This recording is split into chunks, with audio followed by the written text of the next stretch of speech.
കർത്താവിൻ്റെ വലിയ കൃപയാൽ ഇന്ന് നമുക്ക് ഒരിക്കൽ കൂടെ പരസ്പരം കണ്ടുമുട്ടുവാനും ദൈവവചനം ചിന്തിക്കാനും നമുക്ക് ലഭിച്ച അവസരത്തിനായി നമുക്ക് ദൈവത്തിന് നന്ദി പറയാം. ദൈവവചനം പഠിക്കുവാനും ധ്യാനിക്കുവാനും എല്ലാം നിങ്ങൾ ഓരോരുത്തരും കാണിക്കുന്ന ഈ ഉത്സാഹത്തെയും സമർപ്പണത്തെയും വലിയവനായ ദൈവം കാണുകയും നമ്മെ അതിൻ പ്രകാരം അനുഗ്രഹിക്കുകയും ചെയ്യട്ടെ എന്ന് പ്രത്യേകം പ്രാർത്ഥിക്കുന്നു. നമ്മളുടെ വഴികളിലും നമ്മളുടെ യാത്രകളിലുമെല്ലാം നമുക്ക് ദിശ നൽകുന്ന ദൈവത്തിൻ്റെ വചനം, നമ്മളുടെ പ്രതിസന്ധികളിൽ ബലം നൽകുന്ന ഈ വചനം, അത് നമ്മളുടെ ഹൃദയത്തോട് ചേർത്ത് വയ്ക്കുവാൻ നമുക്ക് ലഭിക്കുന്നതായ ഓരോ സമയത്തിനായി നമുക്ക് ദൈവത്തെ സ്തുതിക്കാം. ഇപ്രകാരം ഒരു ദിവസം കൂടെ ദൈവം നമ്മളുടെ ജീവിതത്തിൽ ആയുസ്സിലേക്ക് ചേർത്ത് വയ്ക്കുവാൻ ദൈവം നമ്മളെ സഹായിച്ചല്ലോ, അനുവദിച്ചല്ലോ. നമുക്കതുകൊണ്ട് നന്ദിയുള്ളവരായി, നന്ദിയോടെ, വിനയത്തോടെ ദൈവവചനത്തിൻ്റെ മുൻപാകെ നമുക്ക് അല്പസമയമായിരിക്കാം. ദൈവം നമ്മോട് സംസാരിക്കട്ടെ, ദൈവം നമ്മോട് ഇടപെടട്ടെ, ദൈവം നമ്മളുടെ ജീവിതങ്ങളിൽ രൂപാന്തരത്തിന് കാരണങ്ങളാകട്ടെ. നമുക്ക് ദൈവസന്നിധിയിൽ പ്രാർത്ഥനയോടെ ചേർന്നിരിക്കാം. നമ്മൾ എബ്രായ ലേഖനത്തിൻ്റെ ഓരോ അധ്യായങ്ങളിലൂടെയാണ് നമ്മൾ കടന്നു വന്നത്. അങ്ങനെ നമ്മൾ 6-ാം അധ്യായത്തിൻ്റെ ഒടുവിൽ വരെ എത്തി നിന്നാണ് നമ്മൾ കഴിഞ്ഞ മാസം നമ്മളുടെ ചിന്ത അവസാനിച്ചത്. 6-ാം അധ്യായം ഞാനൊന്ന് വേഗത്തിൽ ഒന്നങ്ങ് പറഞ്ഞു പോകാം. 6-ാം അധ്യായം അതിൻ്റെ ആദ്യ ഭാഗത്ത് ആദ്യത്തെ 1, 2, 3 വാക്യങ്ങൾ ആത്മീയമായി വളരുവാനുള്ള ഒരു ആഹ്വാനമാണ് 6-ാം അധ്യായത്തിൻ്റെ ആദ്യ ഭാഗത്ത് 1, 2, 3 വാക്യങ്ങളിൽ നമ്മൾ വായിച്ചത്. നിർജീവ പ്രവൃത്തികളെ കുറിച്ചുള്ള മനസാന്തരം, ദൈവത്തിങ്കിലെ വിശ്വാസം, സ്നാനങ്ങളെ കുറിച്ചുള്ള ഉപദേശം, കൈവെപ്പ്, മരിച്ചവരുടെ പുനരുത്ഥാനം, നിത്യശിക്ഷാവിധി എങ്ങനെയുള്ള അടിസ്ഥാനം പിന്നെയും ഇടാതെ ക്രിസ്തുവിനെ കുറിച്ചുള്ള ആദ്യ വചനം വിട്ട് പരിജ്ഞാന പൂർത്തി പ്രാപിപ്പാൻ ശ്രമിക്കുക. ആദ്യ പാഠങ്ങളിൽ നിന്നും നമ്മൾ ചവിട്ടുപടികൾ ഓരോന്നും കയറി നമ്മൾ അടിസ്ഥാനം പിന്നെയും ഇടാതെ മുകളിലേക്ക് പണിയണം എന്നുള്ള ആഹ്വാനമാണ് ആദ്യമേ തന്നെ 6-ാം അധ്യായത്തിന്റെ തുടക്കത്തിൽ നമ്മളോട് പറയുന്നത്. അതിനുശേഷം വിശ്വാസ ത്യാഗത്തെക്കുറിച്ചുള്ള ഒരു മുന്നറിയിപ്പാണ് പിന്നീട് നമുക്ക് ലഭിക്കുന്നത്. അതിൻ്റെ 4 മുതൽ 8 വരെയുള്ള വാക്യങ്ങളിൽ വളരെ വ്യക്തമായിട്ട് ഒരിക്കൽ നമുക്ക് പ്രകാശനം കിട്ടിയതാണ് എങ്കിൽ അല്ലെ, പരിശുദ്ധാത്മാവിനെ പ്രാപിച്ചു, സ്വർഗീയ ദാനം ലഭിച്ചു, ഇതിൽ അങ്ങനെ ദൈവത്തിന്റെ ശക്തിയൊക്കെ അനുഭവിച്ച നാം പിന്മാറിപ്പോയാൽ ദൈവപുത്രനെ വീണ്ടും ക്രൂശിക്കുന്നതിന് തുല്യമാണ് എന്ന് ഇവിടെ പറയുകയാണ്. അതുകൊണ്ട് വിശ്വാസം ത്യജിച്ച് കളയരുത്, നിലനിൽക്കണം എന്നുള്ളതാണ് തുടർന്ന് 4 മുതൽ 8 വരെയുള്ള വാക്യങ്ങളിൽ പ്രതിപാദിക്കുന്നത്. വീണ്ടും നമ്മൾ 9 മുതൽ 12 വരെയുള്ള വാക്യങ്ങളിലേക്ക് പോകുമ്പോൾ ഉത്സാഹത്തോടെ തുടരുവാനുള്ള ഒരു പ്രോത്സാഹനമാണ് അവിടെ നമുക്ക് ലഭിക്കുന്നത്. നമ്മൾ ഉത്സാഹം കാണിക്കണം, അവസാനത്തോളം ഒരുപോലെ ഉത്സാഹം കാണിക്കുക, വിശ്വാസത്തിലും ദീർഘക്ഷമയാലും വാഗ്ദത്തങ്ങളെ അവകാശമാക്കുക എന്ന് അവിടെ ആ ഭാഗത്ത് പറയുന്നു. പിന്നീട് അതിന് ശേഷം 13 മുതൽ 20 വരെയുള്ള വാക്യങ്ങളിൽ ദൈവത്തിന്റെ വാഗ്ദത്തത്തിലുള്ള ഒരു അചഞ്ചലമായ ഒരു പ്രത്യാശ അത് നമുക്ക് ആവശ്യമാണ് എന്ന് ഇവിടെ പറയുകയാണ്. അവിടെ അതിന്റെ 18-ാമത്തെ വാക്യം ഇങ്ങനെ: അങ്ങനെ നമ്മളുടെ മുൻപിൽ വെച്ചിട്ടുള്ള പ്രത്യാശ പിടിച്ചുകൊള്ളുവാൻ ശരണത്തിനായി ഓടി വന്ന നാം മാറിപ്പോകാത്തതും ദൈവത്തിന് ഭോഷ്ക് പറയാൻ കഴിയാത്തതുമായ 2 കാര്യങ്ങളാൽ ശക്തിയുള്ള പ്രബോധനം പ്രാപിപ്പാൻ ഇടവരുന്നു. അപ്പോൾ ശരണത്തിനായി ഓടി വന്ന നാം, പഴയ നിയമകാലത്ത് സങ്കേത നഗരങ്ങളായിരുന്നു അവരുടെ ഒരു ആശ്രയം, ഒരു ശരണം. ആ ഒരു ലാസ്റ്റ് ഹോപ്പ് എന്ന് പറയുന്നത് സങ്കേത നഗരത്തിൽ എത്തിപ്പെടുക എന്നുള്ളതാണ്. അതാണ് അവരുടെ പ്രത്യാശ. ശരണത്തിനായി ഓടി വന്ന നാം ഇന്ന് നാം ദൈവസന്നിധിയിലേക്ക് ശരണത്തിനായി, ഒരു പ്രത്യാശയ്ക്കായി നാം ദൈവസന്നിധിയിലേക്ക് അടുത്ത് വരുമ്പോൾ 2 കാര്യങ്ങളാൽ മാറിപ്പോകാത്തതും ദൈവത്തിന് ഭോഷ്ക് പറയാൻ കഴിയാത്തതുമായ 2 കാര്യങ്ങൾ. ആ 2 കാര്യങ്ങൾ എന്നുള്ളത്, 1 ദൈവത്തിന്റെ വാഗ്ദത്തമാണ്, 2 അവൻ അല്ലെ ആണയിൽ ഇട്ട് അവൻ ഉറപ്പിക്കുന്നതാണ് ഈ രണ്ട് കാര്യങ്ങൾ എന്ന് പറയുന്നത്. നമ്മൾ അതിന്റെ മുൻപ് 13 മുതലുള്ള വാക്യങ്ങൾ നമ്മൾ വായിക്കുമ്പോൾ അവിടെ അബ്രാഹാമിന് ദൈവം വാഗ്ദത്തം കൊടുത്തു എന്നും മാത്രമല്ല, ആ വാഗ്ദത്തത്തെ അവൻ സ്വന്തം പേരിൽ, അവനേക്കാൾ സാധാരണ നമ്മൾ ആണയിടുന്നത് നമ്മളെക്കാൾ ഉയർന്ന ഒരു വ്യക്തി അല്ലെങ്കിൽ ഒരു സ്ഥാനത്തെ ചൊല്ലിയാണ് നമ്മൾ ആണയിടാറ്. എന്നാൽ ദൈവം പറയുമ്പോൾ അതിനപ്പുറത്തേക്ക് വേറെ ഒന്നും പറയാനില്ല. അതുകൊണ്ട് ദൈവം സ്വന്തം പേരിൽ അവൻ ആണയിട്ട് ഉറപ്പിച്ച വാഗ്ദത്തമാണ് അബ്രാഹാമിന് കൊടുത്ത വാഗ്ദത്തം. നമ്മളത് ഉൽപ്പത്തി പുസ്തകം 22 അധ്യായം അതിന്റെ 16 മുതൽ 18 വരെയുള്ള ഭാഗത്ത് നാം അത് വായിച്ചതാണ്. ഞാൻ ഒരിക്കൽ കൂടെ വായിക്കാം. 22 16 മുതൽ 18 വരെയുള്ള വാക്യങ്ങൾ. നീ ഈ കാര്യം ചെയ്ത് നിന്റെ ഏകജാതനായ മകനെ തരുവാൻ മടിക്കായക കൊണ്ട് ഞാൻ നിന്നെ ഐശ്വര്യമായി അനുഗ്രഹിക്കും. നിന്റെ സന്തതിയെ ആകാശത്തിലെ നക്ഷത്രങ്ങൾ പോലെയും കടൽക്കരയിലെ മണൽ പോലെയും അത്യന്തം വർദ്ധിപ്പിക്കും. നിന്റെ സന്തതി ശത്രുക്കളുടെ പട്ടണങ്ങളെ കൈവശമാക്കും. നീ എന്റെ വാക്ക് അനുസരിച്ചത് കൊണ്ട് നിന്റെ സന്തതി മുഖാന്തരം ഭൂമിയിലുള്ള സകല ജാതികളും അനുഗ്രഹിക്കപ്പെടും എന്ന് ഞാൻ എന്നെ കൊണ്ട് തന്നെ സത്യം ചെയ്തിരിക്കുന്നു. ഒന്ന്, വാഗ്ദത്തം അവിടെ കൊടുത്തു. രണ്ട്, അവൻ അവന്റെ പേര് വെച്ച് ആ പറഞ്ഞ വാഗ്ദത്തത്തെ അവൻ സത്യത്താൽ അതിനെ ഉറപ്പിക്കുക കൂടെ ചെയ്തു. അപ്പോ രണ്ട് കാര്യങ്ങൾ അല്ലെ, ഒരിക്കലും മാറിപ്പോകാത്ത രീതിയിൽ, ഒരു ഫോഷ്കല്ലാത്ത രീതിയിൽ ദൈവം വാഗ്ദത്വവും കൊടുത്തു, അതിനെ ആണയിട്ട് ഉറപ്പിക്കുകയും ചെയ്തു. അപ്പോൾ പ്രിയമുള്ളവരെ, ദൈവം നൽകുന്ന ഉറപ്പ് അതാണ്. ദൈവത്തിന് ഒരിക്കലും അവൻ വാക്കുകൾ മാറ്റി പറയുന്നവനല്ല. അവൻ പറയുന്നത് പോലെ അത്രമാത്രം സുരക്ഷിതമാണ് അവന്റെ വാക്കുകൾ. അതുകൊണ്ട് നമുക്ക് ഉറപ്പോടെ ധൈര്യത്തോടെ അവന്റെ വചനങ്ങളെ ഏറ്റെടുക്കാനായിട്ട് കഴിയും. കാരണം അവൻ വാഗ്ദത്തങ്ങൾ മാത്രമല്ല, ആ വാഗ്ദത്തത്തിന്മേൽ അവൻ അതിനെ സ്വന്തം പേരിനാൽ അവൻ അതിനെ ആണയിടുകയും ചെയ്യുന്നവനാണ്. അതുകൊണ്ട് നമുക്ക് ദൈവം പറഞ്ഞിട്ടുള്ള വാഗ്ദത്തങ്ങളിൽ നമുക്ക് പൂർണ്ണമായും വിശ്വസിക്കാനായിട്ട് സാധിക്കും. ഇപ്രകാരം അതിന്റെ 19ാമത്തെ വാക്യം, ആ പ്രത്യാശ നമുക്ക് ആത്മാവിന്റെ ഒരു നങ്കൂരം തന്നെ. അത് നമുക്ക് ഭയങ്കര ഒരു ശക്തിയാണ്.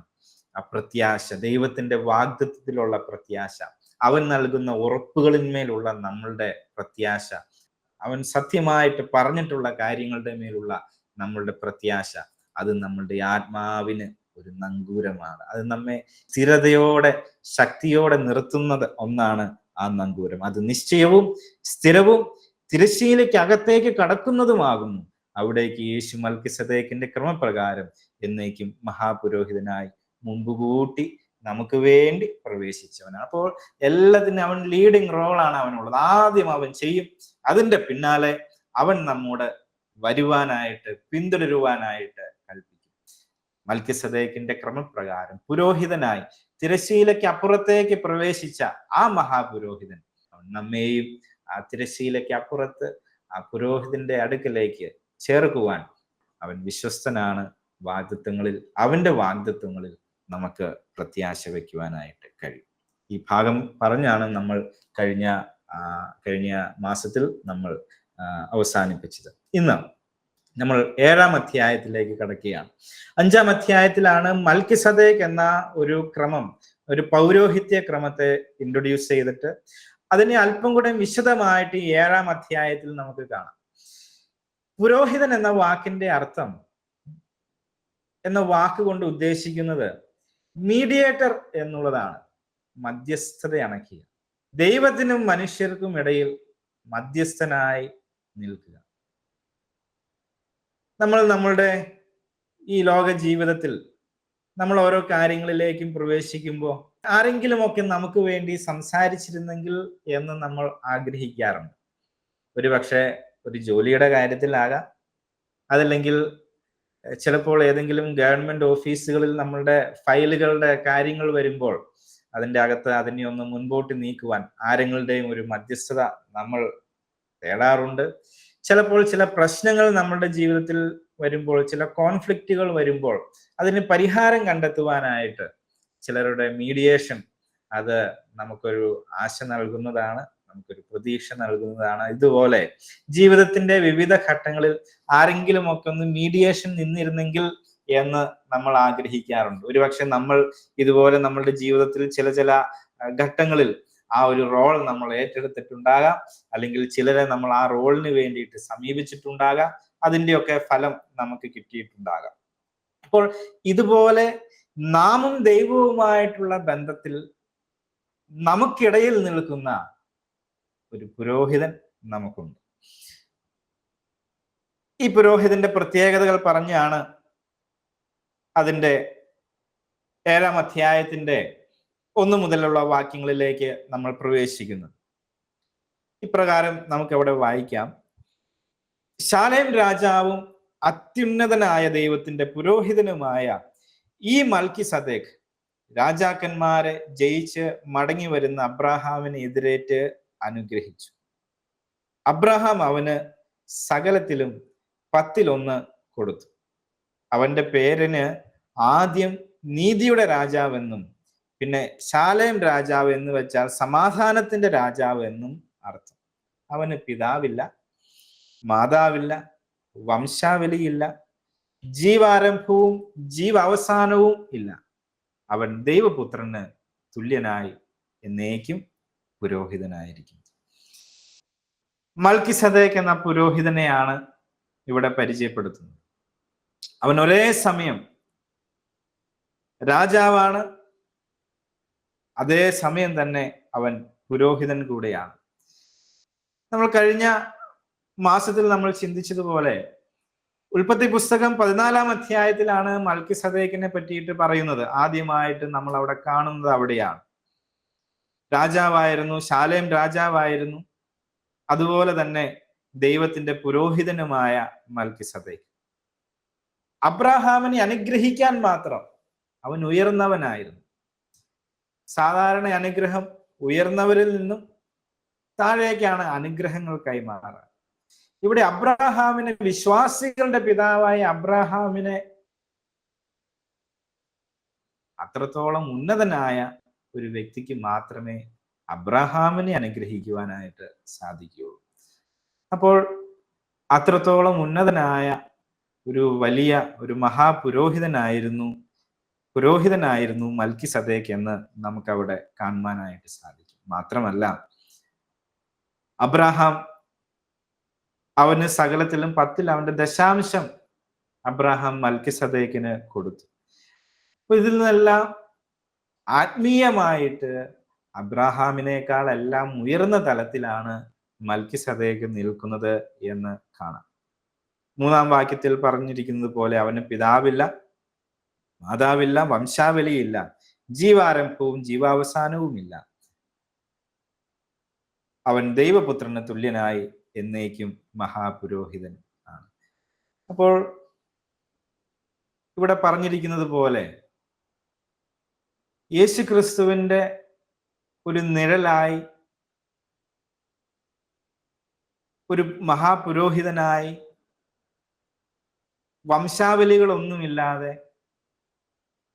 നിത്യമായിട്ടുള്ള ഒരു പൗരോഹിത്യത്തെയാണ് ഇവിടെ സൂചിപ്പിക്കുന്നത്. മൽക്കിസദേക്ക് ദൈവപുത്രനാണെന്നല്ല, അതിന് തുല്യനാണ് എന്നാണ്, നമുക്ക് കമ്പയർ ചെയ്യാൻ സാധിക്കുന്ന ഒന്നാണ് എന്നാണ് ഇവിടെ പറയുന്നത്. അപ്പോൾ നമുക്ക് യേശു ക്രിസ്തുവിനെ നമുക്ക് മൽക്കിസദേക്കുമായിട്ട് കമ്പയർ ചെയ്യാനായിട്ട് സാധിക്കും. ഇവിടെ ലേഖനകർത്താവ് പറയുന്നത് യേശു കർത്താവ് മൽക്കിസദേക്കിന്റെ ക്രമപ്രകാരം, നമുക്കറിയാം അഹരോന്യ ക്രമം എന്നുള്ളത് അത് വംശാവലിയുടെ അടിസ്ഥാനത്തിൽ പാരമ്പര്യമായിട്ട് കൈവരുന്ന ഒന്നായിരുന്നെങ്കിൽ ഇവിടെ യാതൊരു അപ്രകാരമുള്ള ഒരു പാരമ്പര്യവും മൽക്കിസദേക്കിന് പറയാനില്ല. പിതാവായിരുന്നില്ല, മാതാവായിരുന്നില്ല, ഹിസ്റ്ററി അവിടെ ഇല്ല. എന്നാൽ അല്ലെ, എന്നേക്കും മഹാപുരോഹിതനായി, എന്നേക്കും പുരോഹിതനായിട്ട് ഇവിടെ മൽക്കിസദേക്കിനെ പറഞ്ഞിരിക്കുകയാണ്. അപ്പോൾ യാതൊരു വംശാവലികളും കൂടാതെ, അങ്ങനെ പ്രത്യേകിച്ച് ജീനിയോളജി ഒന്നും പറയാനില്ലാതെ ഒരു പൗരോഹിത്യത്തെ പറ്റി ഇവിടെ ഇൻട്രൊഡ്യൂസ് ചെയ്യുന്നു മൽക്കിസദേക്കിന്റെ പൗരോഹിത്യം. യേശു ക്രിസ്തു ഈ മൽക്കിസദേക്കിന്റെ ക്രമപ്രകാരമുള്ള ഒരു പുരോഹിതനാണ് എന്ന് ഇവിടെ എബ്രായ ലേഖകൻ നമ്മളോട് പറയുകയാണ്. അപ്പോൾ തുടർന്ന് നമ്മൾ വായിക്കുമ്പോൾ അല്ലെ, അവിടെ പറയുന്ന ഒരു കാര്യം ഇങ്ങനെയാണ്: അവൻ എന്നേക്കും പുരോഹിതനാണ്. യേശു കർത്താവ് എന്നേക്കും ഒരു മഹാപുരോഹിതനാണ്. മൽക്കിസദേക്കിനെ പറ്റി പറയുമ്പോൾ യേശു ക്രിസ്തുവും എന്നേക്കും നിലനിൽക്കുന്ന ഒരു എറ്റേണൽ ആയിട്ടുള്ള ഒരു പുരോഹിതനാണ് എന്ന് നമുക്ക് അവിടെ നിന്നും മനസ്സിലാക്കാനായിട്ട് സാധിക്കും. 7-ാം അധ്യായത്തിന്റെ 4-ാം വാക്യത്തിലേക്ക് നമ്മൾ പോകുമ്പോൾ, ഇവൻ എത്ര മഹാൻ എന്ന് നോക്കുവിൻ. ഗോത്രപിതാവായ അബ്രാഹാം കൂടെയും അവന് കൊള്ളയുടെ വിശേഷ സാധനങ്ങളിൽ 10-1 കൊടുത്തു. അപ്പോൾ മൽക്കിസദേക്ക് എത്ര മഹാനാണെന്ന് നോക്കുക, എത്ര വലിപ്പമുള്ളവൻ. അബ്രഹാം പോലും, ജാതികളുടെ പിതാവായ അബ്രഹാം പോലും അവന് ദശാംശം കൊടുത്തു. ഇവൻ എത്ര മഹാൻ എന്ന് നോക്കുവിൻ. ഗോത്രപിതാവായ അബ്രഹാം കൂടെയും അവന് കൊള്ളയുടെ വിശേഷ സാധനങ്ങളിൽ 10-1 കൊടുത്തുവല്ലോ. ലേവി പുത്രന്മാരിൽ പൗരോഹിത്യം ലഭിക്കുന്നവർക്ക് ന്യായപ്രമാണ പ്രകാരം ജനത്തോട് ദശാംശം വാങ്ങുവാൻ കൽപ്പനയുണ്ട്. അത് അബ്രഹാമിന്റെ കടിപ്രദേശത്ത് നിന്ന് ഉത്ഭവിച്ച സഹോദരന്മാരോടാകുന്നു വാങ്ങുന്നത്. എന്നാൽ അവരുടെ വംശാവലിയിൽ ഉൾപ്പെടാത്തവൻ അബ്രഹാമിനോട് തന്നെ ദശാംശം വാങ്ങിയും വാഗ്ദത്തങ്ങൾ പ്രാപിച്ചവനെ അനുഗ്രഹിച്ചും ഇരിക്കുന്നു. ഉയർന്നവൻ താണവനെ അനുഗ്രഹിക്കുന്നു എന്നതിന് തർക്കം ഏതുമില്ലല്ലോ. ഇവിടെ മരിക്കുന്ന മനുഷ്യൻ ദശാംശം വാങ്ങുന്നു, അവിടെയോ ജീവിക്കുന്നു എന്ന് സാക്ഷ്യം പ്രാപിച്ചവൻ തന്നെ. ദശാംശം വാങ്ങുന്ന ലേവിയും അബ്രഹാം മുഖാന്തരം ദശാംശം കൊടുത്തിരിക്കുന്നു എന്ന് ഒരു വിധത്തിൽ പറയാം. അവന്റെ പിതാവിനെ മൽക്കിസദേക്ക് എതിരേറ്റപ്പോൾ ലേവി അവന്റെ കടിപ്രദേശത്ത് ഉണ്ടായിരുന്നില്ല. അപ്പോൾ അബ്രഹാമിനേക്കാൾ വലിയവനാണ് മൽക്കിസദേക്ക് എന്ന് നമുക്കിവിടെ കാണാം. അബ്രഹാമിനേക്കാൾ വലിയവനാണ് മൽക്കിസദേക്ക് എന്നുള്ളത് കൊണ്ട് ലേവിയുടെ പിതാവാണ് അബ്രഹാം. അപ്പോൾ ലേവിയേക്കാൾ, ആ പൗരോഹിത്യത്തെക്കാൾ ഉയർന്നതാണ് മൽക്കിസദേക്ക് എന്ന് നമുക്ക് പറയാനായിട്ട് സാധിക്കും. ലേവിയുടെ അല്ലെങ്കിൽ അഹരോന്റെ പാരമ്പര്യത്തിലുള്ള അവർ കടിപ്രദേശത്ത് ഇരിക്കുന്ന സമയത്താണ് അബ്രഹാം മൽക്കിസദേക്കിന് ദശാംശം സമർപ്പിച്ചത്. അപ്പോൾ അത്രത്തോളം സീനിയോറിറ്റി മൽക്കിസദേക്കിനുണ്ട് എന്ന് പറയുവാനായിട്ട് സാധിക്കും. അബ്രഹാമിനേക്കാളും ലേവിയേക്കാളും ഉന്നതനാണ് മൽക്കിസദേക്ക് എന്ന് ഇവിടെ കൃത്യമായിട്ട് പറഞ്ഞു വെക്കുകയാണ്. എല്ലാത്തിനേക്കാളും പഴയ നിയമത്തിലുള്ള ഏത് പുരോഹിതനേക്കാളെല്ലാം ഉയർന്ന സ്ഥാനമാണ് മൽക്കിസദേക്കിനുള്ളത്. അബ്രഹാമിനേക്കാളും, വിശ്വാസികളുടെ ഗോത്രപിതാവായ അബ്രഹാമിനേക്കാളും ഉയർന്ന സ്ഥാനമാണ് മൽക്കിസദേക്കിന് ഉള്ളത്. അപ്പോൾ നമ്മൾ ആ ഭാഗത്ത് അപ്രകാരം ഉയർന്ന ഒരു സ്ഥാനത്താണ് മൽക്കിസദേക്ക് എന്ന് പറഞ്ഞു നിർത്തിയതിന് ശേഷം നമ്മൾ അതിന്റെ 11-ാമത്തെ വാക്യത്തിലേക്ക് വരുമ്പോൾ, ലേവ്യ പൗരോഹിത്യത്താൽ സമ്പൂർണത വന്നെങ്കിൽ അതിൻ കീഴല്ലോ ജനം ന്യായപ്രമാണം പ്രാപിച്ചത്. അഹരോന്റെ ക്രമപ്രകാരം എന്ന് പറയാതെ മൽക്കിസദേക്കിന്റെ ക്രമപ്രകാരം വേറൊരു പുരോഹിതൻ വരുവാൻ എന്താവശ്യം? പൗരോഹിത്യം മാറിപ്പോകുന്ന പക്ഷം ന്യായപ്രമാണത്തിനും കൂടെ മാറ്റം വരുവാൻ ആവശ്യം. എന്നാൽ ഇതാരെ കുറിച്ച് പറഞ്ഞിരിക്കുന്നുവോ അവൻ വേറൊരു ഗോത്രത്തിലുള്ളവൻ. ആ ഗോത്രത്തിൽ ആരും യാഗപീഠത്തിങ്കൽ ശുശ്രൂഷ ചെയ്തിട്ടില്ല. യഹൂദായിൽ നിന്ന് നമ്മുടെ കർത്താവ് ഉദിച്ചു എന്ന് സ്പഷ്ടമല്ലോ. ആ ഗോത്രത്തോട് മോശ പൗരോഹിത്യം സംബന്ധിച്ച് ഒന്നും കൽപ്പിച്ചിട്ടില്ല. ജഡസംബന്ധമായ കൽപ്പനയുടെ പ്രമാണത്താലല്ല, അഴിഞ്ഞു പോകാത്ത ജീവന്റെ ശക്തിയാൽ ഉളവായ വേറെ ഒരു പുരോഹിതൻ മൽക്കിസദേക്കിന് സദൃശനായി ഉദിക്കുന്നു എങ്കിൽ അത് ഏറ്റവും അധികം തെളിയുന്നു. നീ മൽക്കിസദേക്കിന്റെ ക്രമപ്രകാരം എന്നേക്കും പുരോഹിതൻ എന്നല്ലോ സാക്ഷീകരിച്ചിരിക്കുന്നത്. മുമ്പിലത്തെ കൽപ്പനയ്ക്ക് അതിന്റെ ബലഹീനതയും നിഷ്പ്രയോജനവും നിമിത്തം നീക്കവും ന്യായപ്രമാണത്തിലൊന്നും പൂർത്തി പ്രാപിച്ചിട്ടില്ലല്ലോ. നാം ദൈവത്തോട് അടുക്കുന്നതിനുള്ള ഏറെ നല്ല പ്രത്യാശയ്ക്ക് സ്ഥാപനവും വന്നിരിക്കുന്നു. അപ്പോൾ ഒരു മെച്ചപ്പെട്ട ലേവിയേക്കാൾ, അഹരോന്യ പൗരോഹിത്യത്തെക്കാൾ മെച്ചപ്പെട്ട ഒരു പൗരോഹിത്യത്തിന്റെ ഒരു ആവശ്യകതയാണ് ഇവിടെ പറയുന്നത്. ലേവ്യ പൗരോഹിത്യം ഒരു പൂർണ്ണതയുണ്ടായിരുന്ന ഒന്നായിരുന്നില്ല. അതിന് പൂർണ്ണത കൊണ്ടുവരാനായിട്ട് സാധിച്ചില്ല. എന്നാൽ ഈ വംശാവലികളൊന്നും പറയാനില്ലാതെ, പൗരോഹിത്യവുമായിട്ട് യാതൊരു ബന്ധവുമില്ലാത്ത യഹൂദ ഗോത്രത്തിൽ നിന്നും മൽക്കിസദേക്കിനെ പോലെ ഒരു വംശാവലിയും പറയാനില്ല, അതിൽ നിന്നും ഉത്ഭവിച്ച യേശു കർത്താവാണ് മൽക്കിസദേക്കിന്റെ ക്രമപ്രകാരമുള്ള പുരോഹിതൻ. ലേവി ഗോത്രത്തിൽ നിന്നല്ല, യഹൂദ ഗോത്രത്തിൽ നിന്നും യേശു ഉദയം ചെയ്തു. പാരമ്പര്യത്തിൽ നിന്നല്ല, വംശാവലിയിൽ നിന്നല്ല, ദൈവത്തിന്റെ പ്രത്യേകമായ ഇടപെടലുകളാൽ, അവന്റെ ഉയർപ്പിന്റെ ശക്തിയാൽ യേശു ക്രിസ്തുവിന് പൗരോഹിത്യത്തിലേക്ക് പുരോഹിതനാകുവാൻ കർത്താവിന് അവൻ പുരോഹിതനായി. അപ്പോൾ മൽക്കിസദേക്കിന്റെ നമ്മൾ 110 സങ്കീർത്തനം അതിന്റെ 4 വാക്യത്തില്, നീ മൽക്കിസദേക്കിന്റെ വിധത്തിൽ എന്നേക്കും ഒരു പുരോഹിതൻ എന്ന് യഹോവ സത്യം ചെയ്തു അനുദപിക്കുന്നില്ല. സത്യം ചെയ്തൊരു കാര്യം, നീ മൽക്കിസദേക്കിന്റെ വിധത്തിൽ എന്നേക്കും ഒരു പുരോഹിതൻ. ആ ഒരു മികച്ച ഒരു പുരോഹിതനെ, ഒരു മെച്ചപ്പെട്ട പൗരോഹിത്യൻ അവൻ നമുക്ക് വേണ്ടിയിട്ട് അപ്രകാരം ഒരുക്കിയത് നമുക്ക് കാണുവാനായിട്ട് സാധിക്കും. അങ്ങനെ നിയമത്തിനും പഴയ ലേവ്യ പൗരോഹിത്യത്തിനും ഒന്നും സാധിക്കാത്ത, ദുർബലമായിരുന്നു, പ്രയോജനം ചെയ്തില്ല, എന്നാൽ രക്ഷയ്ക്ക് ഉതകുന്ന മറ്റൊരു പൗരോഹിത്യത്തെ ഇവിടെ യേശു ക്രിസ്തുവിലൂടെ കൊണ്ടുവരുന്നത് ദൈവത്തോട് നമ്മെ അടുപ്പിക്കാൻ, ആ മധ്യസ്ഥനായിട്ട് നിൽക്കുവാൻ, മധ്യസ്ഥത അണയ്ക്കുവാൻ ഒരു പുരോഹിതനെ ദൈവം നമുക്ക് വേണ്ടി നിർത്തി എന്നുള്ളത് ഈ ഭാഗത്ത് നിന്നും നമുക്ക് മനസ്സിലാക്കാനായിട്ട് സാധിക്കും. വീണ്ടും നമ്മൾ 7-ാം അധ്യായത്തിന്റെ 20 മുതലുള്ള വാക്യങ്ങളിലേക്ക് നമ്മൾ പോകുമ്പോൾ, അവിടെ 20 മുതൽ 28 വരെയുള്ള വാക്യങ്ങൾ നമ്മൾ വായിക്കുമ്പോൾ യേശു ഒരു മികച്ച മഹാപുരോഹിതനാണ് എന്ന് നമുക്ക് കാണുവാനായിട്ട് സാധിക്കും. അവർ ആണ കൂടാതെ പുരോഹിതന്മാരായി തീർന്നു, ഇവനോ നീ എന്നേക്കും പുരോഹിതൻ എന്ന് കർത്താവ് സത്യം ചെയ്തു അനുദപിക്കുകയുമില്ല. നമ്മളിപ്പോൾ വായിച്ചതുപോലെ, സങ്കീർത്തനത്തിൽ വായിച്ച പോലെ ഒരാണ ഇട്ടിട്ടാണ് ആ പൗരോഹിത്യം, അല്ലെ, ഇവൻ നീ എന്നേക്കും പുരോഹിതൻ എന്ന് കർത്താവ് സത്യം ചെയ്തു. നമ്മൾ ആദ്യം കണ്ടു, വാഗ്ദത്തത്തെക്കാൾ ഉയർന്നതാണ് സത്യം. വാഗ്ദത്തത്തെ അതിനെ കൂടുതൽ ഉറപ്പിക്കുന്നതാണ് സത്യം.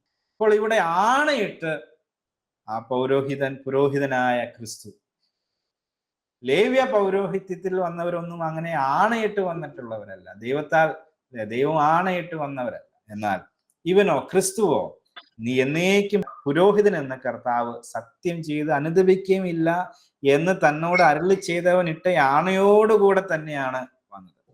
ആണ കൂടാതെ അല്ല എന്നതിന് ഒത്തവണ്ണം വിശേഷമേറിയ നിയമത്തിന് യേശു ഉത്തരവാദിയായി തീർന്നിരിക്കുന്നു. മരണം നിമിത്തം അവർക്ക് നിലനിൽപ്പാൻ മുടക്കം വരിക കൊണ്ട് പുരോഹിതന്മാർ ആയിത്തീർന്നവർ അനേകരാകുന്നു. ഇവനോ എന്നേക്കും ഇരിക്കുന്നത് കൊണ്ട് മാറാത്ത പൗരോഹിത്യമാകുന്നു പ്രാപിച്ചിരിക്കുന്നത്. അപ്പോൾ യേശു ക്രിസ്തുവിന്റെ പൗരോഹിത്യം അത് എന്നേക്കും ഇരിക്കുന്നതാണ്, അത് മാറാത്ത പൗരോഹിത്യമാണ്.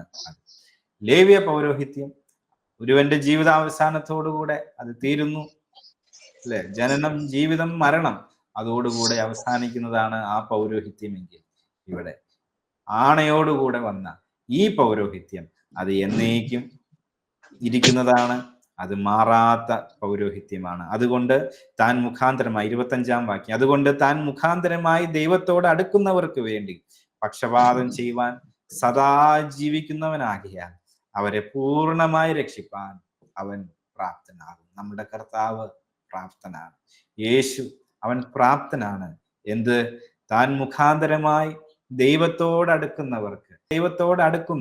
നാം ആ ഓരോരുത്തർക്കും വേണ്ടി പക്ഷപാതം ചെയ്യുവാൻ സദാ ജീവിക്കുന്നവനാകിയാൽ അവരെ പൂർണ്ണമായി രക്ഷിപ്പാൻ അവൻ പ്രാപ്തനാണ്. ഇന്ന് നമ്മൾ ആരെ രക്ഷയ്ക്കായിട്ട് വിളിച്ചപേക്ഷിക്കുന്നു, ആരെ നമ്മൾ വിളിച്ചപേക്ഷിക്കുന്നു, അവൻ നമ്മെ രക്ഷിപ്പാൻ പ്രാപ്തനാണ്. അവൻ സദാ ജീവിക്കുന്നവനാകിയാൽ നമ്മെ പൂർണ്ണമായും, ഭാഗികമായിട്ടല്ല, പൂർണ്ണമായും നമ്മെ രക്ഷിപ്പാൻ ഈ മഹാപുരോഹിതന് സാധിക്കും. ദൈവത്തോട് അടുക്കുന്നവർക്ക് വേണ്ടി പക്ഷപാതം ചെയ്യുന്ന ഒരു പുരോഹിതൻ നമുക്കുണ്ട്. പ്രിയമുള്ളവരെ, നമ്മളുടെ ജീവിതത്തിൽ നമുക്ക് വേണ്ടി ദൈവത്തോട് അടുക്കുവാൻ ശ്രമിക്കുന്ന നാം ഓരോരുത്തർക്കും വേണ്ടി നമുക്ക് വേണ്ടി പക്ഷപാതം ചെയ്യുന്ന ഒരു പുരോഹിതൻ നമുക്കുള്ളത് എത്ര വലിയ ആശ്വാസമാണ്. ദൈവത്തിന്റെ നീതിയിൽ എന്നേ അവന്റെ കോപാഗ്നിയിൽ എന്നേ തീർന്നു പോകേണ്ടവരായിരുന്നു നാം. എന്നാൽ നമുക്കും ദൈവത്തിനും ഇടയിൽ നമുക്ക് വേണ്ടി പക്ഷപാതം കഴിക്കുന്ന ഒരു മഹാപുരോഹിതൻ നമുക്കുണ്ട്. അവൻ നമ്മെ പൂർണ്ണമായും രക്ഷിപ്പാൻ അവൻ പ്രാപ്തനാകുന്നു. 26-ാം വാക്യം, ഇങ്ങനെയുള്ള മഹാപുരോഹിതനെയല്ലോ നമുക്ക് വേണ്ടത്. പവിത്രൻ, നിർദോഷൻ, നിർമ്മലൻ, പാപികളോട് വേർവിട്ടവൻ, സ്വർഗത്തേക്കാൾ ഉന്നതനായി തീർന്നവൻ. ആ മഹാപുരോഹിതന്മാരെ പോലെ ആദ്യം സ്വന്തം പാപങ്ങൾക്കായി പിന്നെ ജനത്തിന്റെ പാപങ്ങൾക്കായും ദിനം പ്രതി യാഗം കഴിപ്പാൻ ആവശ്യമില്ലാത്തവൻ തന്നെ.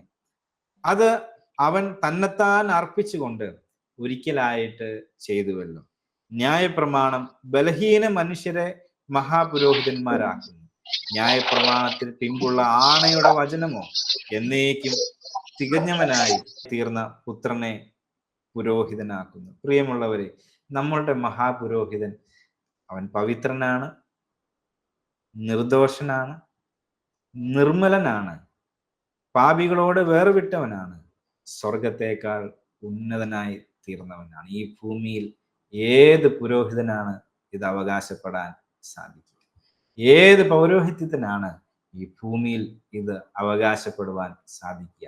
കർത്താവിനെ പോലെ, യേശുവിനെ പോലെ ഒരു മഹാപുരോഹിതൻ, അവനേക്കാൾ മികച്ച ഒരു മഹാപുരോഹിതൻ ഇല്ല.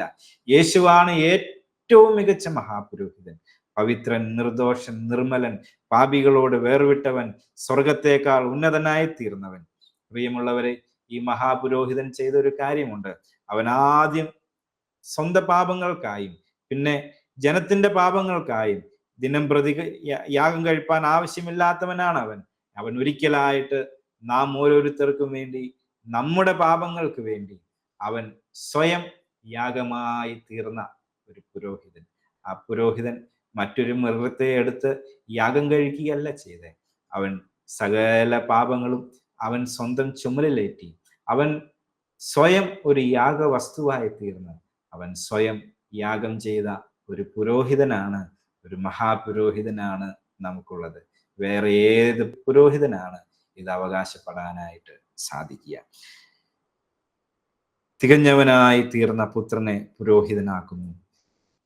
ആണയുടെ വചനത്താൽ എന്നേക്കും തികഞ്ഞവനായി തീർന്ന പുത്രനെ പുരോഹിതനാക്കുന്നു. പ്രിയമുള്ളവരെ, നമ്മളുടെ ദൈവം, നമ്മളുടെ കർത്താവ് യേശു ക്രിസ്തു, അവൻ തന്നെത്താൻ യാഗമായി തീർന്ന് അവൻ ഒരു പുരോഹിതനായി തീർന്നു. പുരോഹിതൻ ആ സ്വയം യാഗമായി തീർന്നു എന്ന് നമുക്കിവിടെ നിന്ന് കാണാം. വീണ്ടും നമ്മൾ 8-ാം അധ്യായത്തിലേക്ക് നമ്മൾ പോകുമ്പോൾ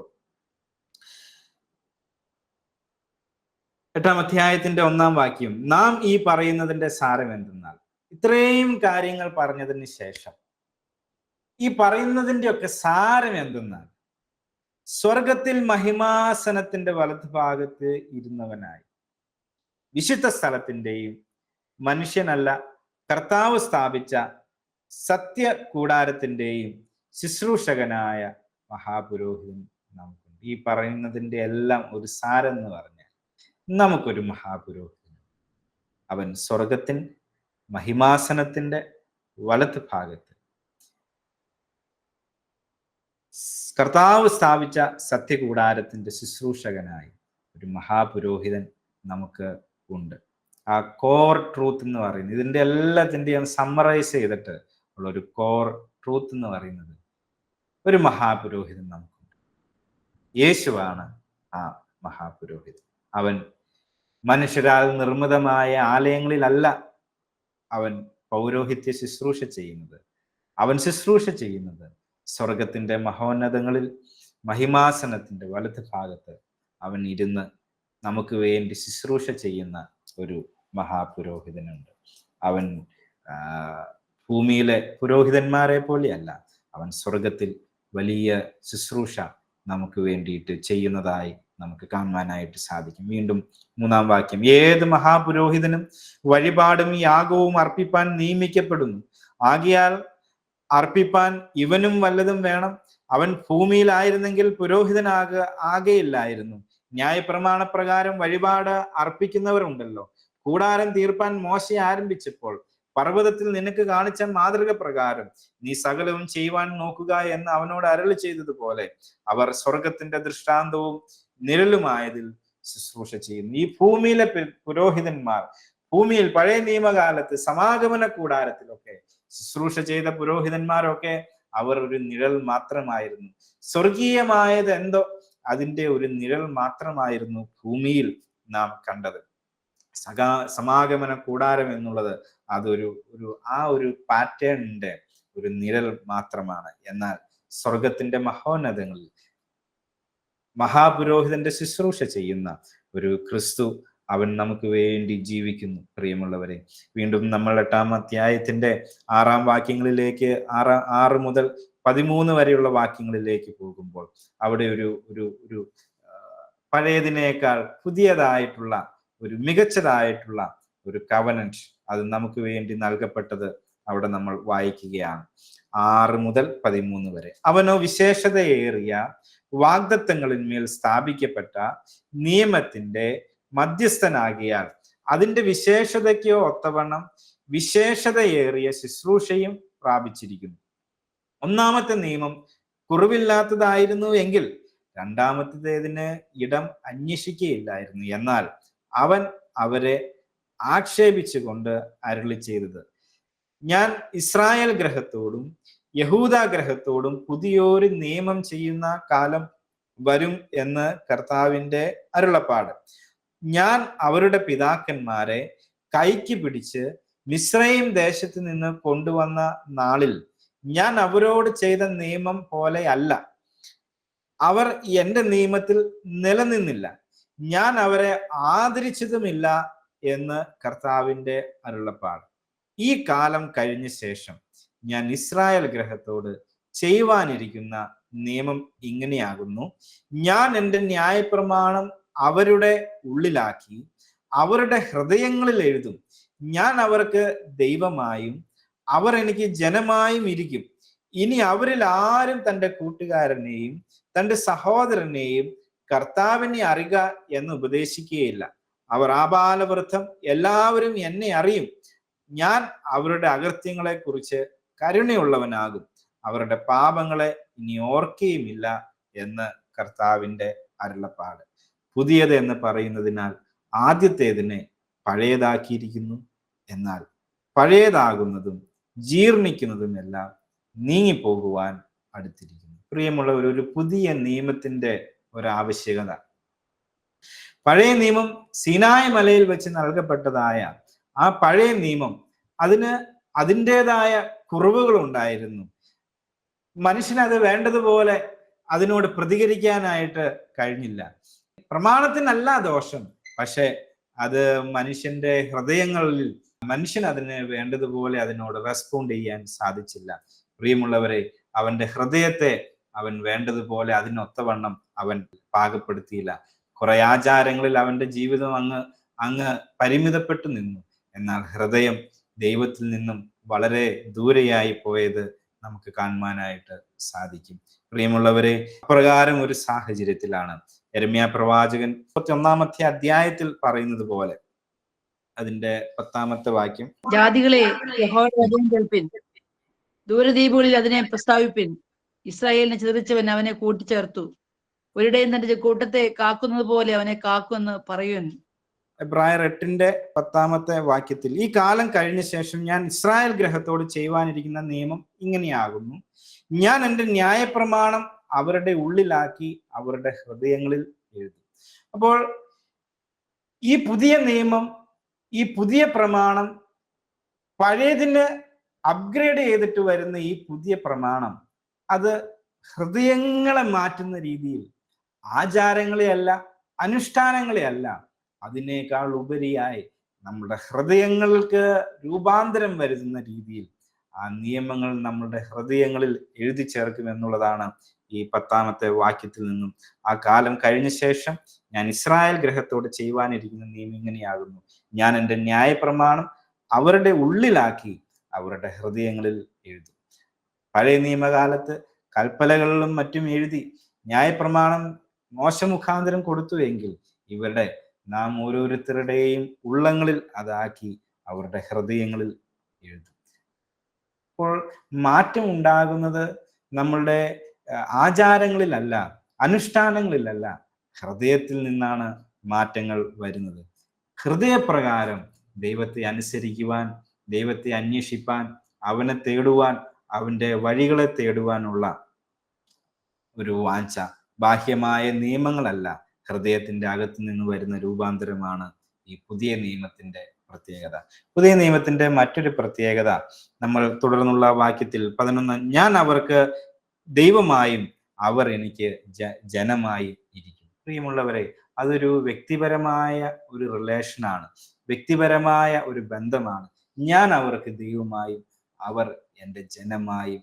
ആ ഒരു പേഴ്സണൽ റിലേഷൻഷിപ്പ് ഈ പുതിയ നിയമത്തിലേക്ക് വരുമ്പോൾ അതിൻ്റെ ഒരു സവിശേഷതയാണ്. അപ്പോൾ പുതിയ നിയമത്തിന്റെ സവിശേഷതകൾ ഒന്ന് എന്ന് പറയുന്നത് അത് ഹൃദയത്തിന് തരുന്ന ഒരു രൂപാന്തരമാണ്. രണ്ടാമത്തെ സവിശേഷത എന്നുള്ളത് അത് ദൈവവുമായിട്ടുള്ള ഒരു ഡയറക്റ്റ് കണക്ഷൻ, ദൈവവുമായിട്ട് ഞാൻ ദൈവമായും അവർ എനിക്ക് ജനമായും ഇരിക്കുന്ന ആ പേഴ്സണൽ ആയിട്ടുള്ള റിലേഷൻ. മൂന്നാമത്തെ സവിശേഷത എന്നുള്ളത് ഇനി അവരിൽ ആരും തൻ്റെ കൂട്ടുകാരനെയും തൻ്റെ സഹോദരനെയും കർത്താവിനെ അറിയുക എന്ന് ഉപദേശിക്കുകയില്ല, അവർ ആബാലവൃത്തം എല്ലാവരും എന്നെ അറിയും.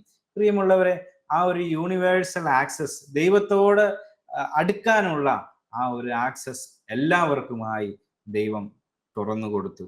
അത് കേവലം പുരോഹിതന്മാർക്ക് മാത്രമല്ല, പൗരോഹിത്യത്തിൽ ഉള്ളവർക്ക് മാത്രമല്ല, എല്ലാവർക്കും ദൈവസന്നിധിയിലേക്ക് അടുത്ത് ചെല്ലുവാനുള്ള ആ ഒരു ആക്സസ് ദൈവം അവിടെ തുറന്നിട്ടതായിട്ട് നമുക്ക് കാണാം.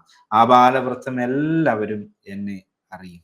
പ്രിയമുള്ളവരെ, വീണ്ടും അതിൻ്റെ നാലാമത്തെ സവിശേഷത എന്നുള്ളത് നമ്മൾ അടുത്ത വാക്യത്തിൽ, ഞാൻ അവരുടെ അകൃത്യങ്ങളെ കുറിച്ച് കരുണയുള്ളവനാകും, അവരുടെ പാപങ്ങളെ ഇനി ഓർക്കുകയുമില്ല എന്ന് കർത്താവിൻ്റെ അരുളപ്പാട്. നമ്മളുടെ പാപങ്ങളെ ഓർക്കാത്ത, നമ്മളുടെ ന്യായപ്രമാണങ്ങൾ അനുസരിക്കാത്തതിൻ്റെ ദോഷങ്ങളെ ഓർക്കാത്ത, അതൊന്നും ഓർക്കാതെ നമ്മളോട് കരുണ കാണിക്കുന്ന ഒരു പുതിയ പ്രമാണം, പുതിയ വ്യവസ്ഥ. പ്രിയമുള്ളവരെ, നമുക്ക് വേണ്ടി നൽകപ്പെട്ടത് ഒരു പുതിയ നല്ല ഒരു പ്രമാണമാണ്, ഒരു വ്യവസ്ഥിതിയാണ്, ഒരു നിയമമാണ് നമുക്ക് നൽകപ്പെട്ടത്. ആചാരങ്ങളിൽ കുടുങ്ങിപ്പോകാതെ, ദൈവത്തിൽ നിന്നും അകന്നു ജീവിക്കുവാൻ ഇടവരാതിരിപ്പാൻ, ഹൃദയങ്ങളെ രൂപാന്തരം ചെയ്യുന്ന, ഹൃദയത്തിന്റെ അകത്ത് പരിവർത്തനം കൊണ്ടുവരുന്ന ഒരു പുതിയ പ്രമാണം നമുക്ക് വേണ്ടി തുറന്നു തന്നു. ദൈവവുമായിട്ട് വ്യക്തിപരമായ ബന്ധം സ്ഥാപിക്കാൻ തക്ക വിധത്തിൽ അടുത്തു ചെല്ലുവാൻ, മക്കൾ എന്ന അവകാശത്തോടുകൂടെ കടന്നു ചെല്ലുവാൻ തക്കവണ്ണം ആ ഒരു വ്യക്തിപരമായ ഒരു ബന്ധം ദൈവവുമായിട്ട് സ്ഥാപിക്കുവാനുള്ള ഒരു മാർഗം നമുക്ക് വേണ്ടി അതിലൂടെ തുറന്നിട്ടു. ദൈവത്തെ നമുക്ക് സമീപിക്കാം, അവൻ ആക്സസിബിൾ ആണ്, അവന്റെ വാതിൽ നമുക്ക് വേണ്ടി തുറന്നു തന്നു. ആ ആക്സസിബിലിറ്റി, നമുക്ക് ദൈവത്തെ അറിയുവാനായിട്ട് കഴിയുന്ന വിധത്തിൽ അവൻ നമുക്ക് വേണ്ടി അവൈലബിളായി, ആക്സസിബിളായി മാറി എന്നുള്ളതാണ് മൂന്നാമത്തെ സവിശേഷത. 4, ടോട്ടൽ ഫോർഗീവ്നെസ്, പൂർണ്ണമായ ഒരു ക്ഷമ. നമ്മളുടെ പാപങ്ങളെ അവൻ ഓർക്കാതെ, നമ്മളുടെ അകൃത്യങ്ങളെ അവൻ ഓർക്കാതെ, അതെല്ലാം കരുണയോടെ, നീ ഓർക്കയില്ല എന്ന് പറഞ്ഞ് അവൻ നമ്മളെ കരുണയോടെ ചേർത്ത് വയ്ക്കുന്നു. പ്രിയമുള്ളവരെ, നാം എത്ര സവിശേഷതയുള്ളവരാണ്. ഈ നിയമത്തിന് കീഴിൽ അവന്റെ എല്ലാ ബെനിഫിറ്റ് ദൈവത്തിന് നൽകാൻ സാധിക്കുന്ന ഈ പുതിയ നിയമ വ്യവസ്ഥിതിയിൽ നമുക്ക് ഒരു വ്യക്തിക്ക് കിട്ടാവുന്ന ഏറ്റവും മാക്സിമം ബെനിഫിറ്റ് ദൈവം നമുക്ക് വേണ്ടി ഒരുക്കി വെച്ചതാണ്. പ്രിയമുള്ളവരെ, 13ാമത്തെ വാക്യത്തിൽ ഇങ്ങനെയാണ് നമ്മൾ വായിക്കുന്നത്, പുതിയത് എന്ന് പറയുന്നതിനാൽ ആദ്യത്തേതിനെ പഴയതാക്കിയിരിക്കുന്നു. പഴയ നിയമം അത് പഴയതായി, പഴയത് കഴിഞ്ഞു പോയി. പുതിയതിനെ ഒന്ന് ദൈവം റീപ്ലേസ് ചെയ്യുന്നതായിട്ട് നമുക്ക് കാണുവാനായിട്ട് സാധിക്കും. പഴയതിനേക്കാൾ മേത്തരമായ പുതിയ ഒന്നിനെയാണ് അവൻ നമുക്ക് വേണ്ടിയിട്ട് ഒരുക്കുന്നത്. പ്രിയമുള്ളവരെ, നമ്മളുടെ ജീവിതത്തിൽ നാം മനസ്സിലാക്കേണ്ടത്, നമ്മൾ ധാരാളം ഉപകരണങ്ങൾ നമ്മൾ ഉപയോഗിക്കാറുണ്ട്.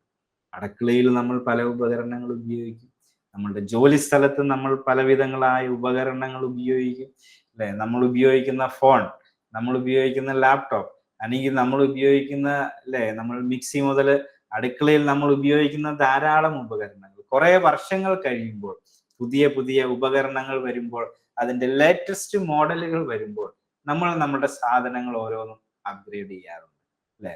അതിനേക്കാൾ കൂടുതൽ സവിശേഷതയുള്ള, കൂടുതൽ സ്മൂത്ത് ആയിട്ട് ഫങ്ഷൻ ചെയ്യുന്ന, കൂടുതൽ വേഗത്തിൽ ഫങ്ഷൻ ചെയ്യുന്ന, അല്ലെങ്കിൽ നല്ല കൂടുതൽ മനോഹരമായ ഡിസൈനുള്ള, അല്ലെ, ആ പഴയ വെർഷൻ മാറ്റി നമ്മൾ പുതിയതാക്കും.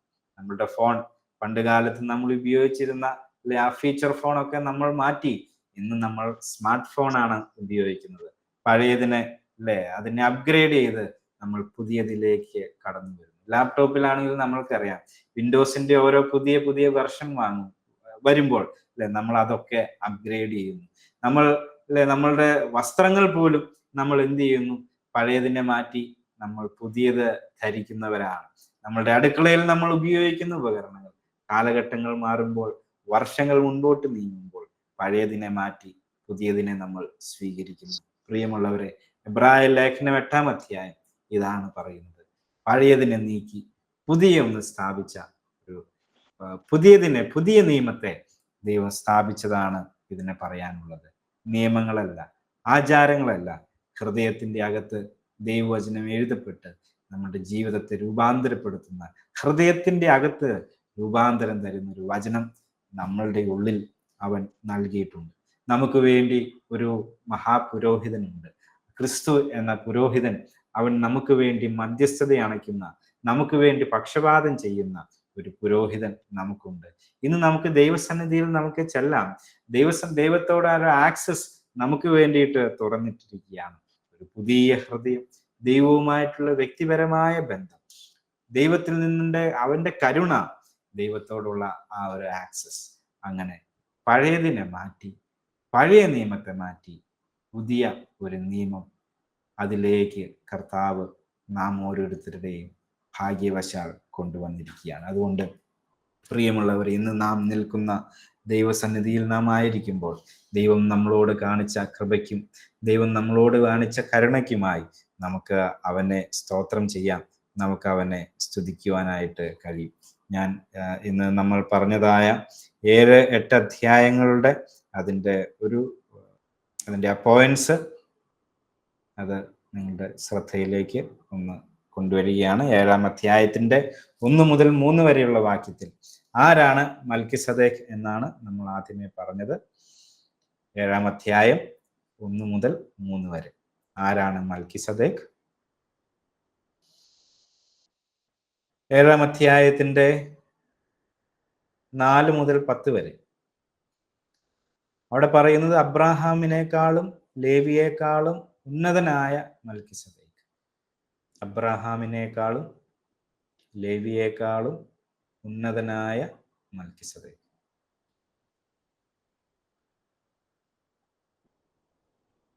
തുടർന്ന് 11 മുതൽ 19 വരെയുള്ള വാക്യങ്ങൾ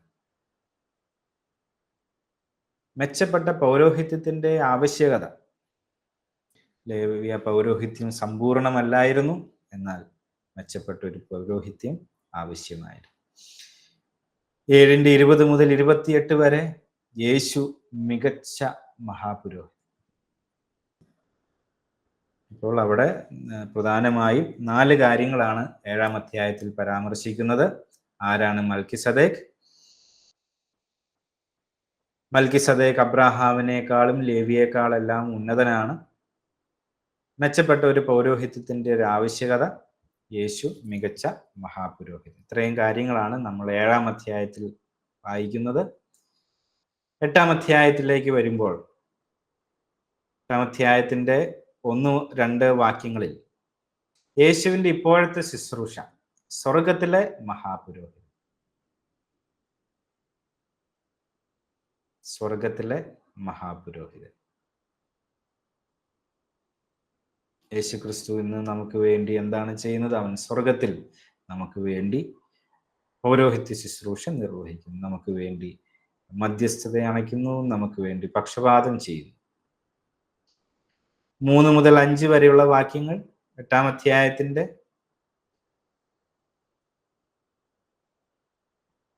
ഭൂമിയിലുണ്ടായിരുന്നത് പഴയ നിയമത്തിൽ സ്വർഗീയമായതിൻ്റെ ഒരു നിഴലാണ് നമ്മൾ പഴയ നിയമ കാലഘട്ടത്തിൽ കാണുന്നത്. സമാഗമന കൂടാരം ഇങ്ങനെയുള്ളതെല്ലാം സ്വർഗീയമായതിൻ്റെ ഒരു നിഴലാണ് എന്ന് പറയും. ഒടുവിൽ 8-ാം അധ്യായത്തിന്റെ 6 മുതൽ 13 വരെയുള്ള വാക്യം മെച്ചപ്പെട്ട പുതിയൊരു നിയമം. മെച്ചപ്പെട്ട പുതിയൊരു നിയമം.